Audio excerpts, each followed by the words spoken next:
ល្បីឈ្មោះព្រោះខ្នាយតាន់ខ្នាយទៅបានខ្នាត INSO ខ្លាំងពេញមិនមែនផរបងអគេពេញមកខ្នាយបងតើខ្នាយអ្វីខ្នាយជ្រូកព្រៃឬខ្នាយមន់ចែអូនសូមមើលបានទេសូមមៀងមេបង្ហាញរិទ្ធ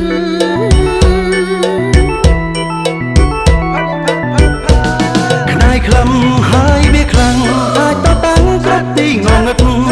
បើចង់ឲ្យសះសិទ្ធសូមមើលមិត្តក្តាប់ជាប់ដៃ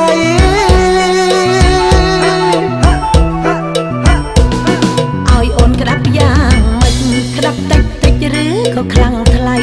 ខ្លាចតែគ្រងចរៃខំបាលីស្រីទឹកភ្នែ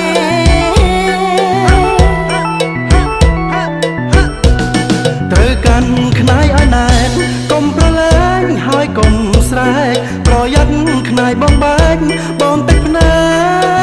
កហើយលែងល្បីឈ្មោះ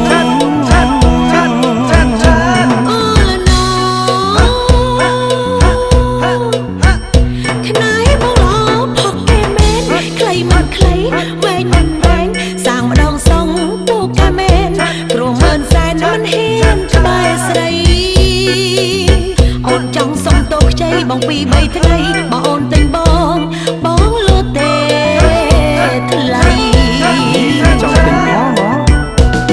មិនអាចលងបានទេខ្នាយបងពេគេតាយាយបំសល់បើសពថ្ងៃលងឲ្យស្រីបានអីប្រាអូអត់ទៅគេមកគេមិនលក់ក៏ឲ្យតែចង់ថាបងលេងសងនៅភ្លេចឡើងស្លើបើសិនជាបងគ្រាន់បើឃីមសុំមើលទៀតបានហើយអត់អូចង់មើលទៀតអឃីមអើយកុំញយពេកខ្នាយតាន់ស្លេកខុសបែបបត់សង្ស័យខំក៏មកបងប្រកាសអាសន្នហើយប្រកាសអាសន្ននាងសុំនៅប្រកាន់បានទេជឿចុះនៅប្រុសនាងមេនាងកាន់នៅមិនឲ្យសឹករិលថ្ងៃក៏កាន់ជប់ក៏កាន់ខ្នាយកាន់មិនចេះខ្ជិលព្រោះខ្នាយបងស័ក្តិសិទ្ធនឹងណាពិតជាស័ក្តិសិទ្ធមែនហើយ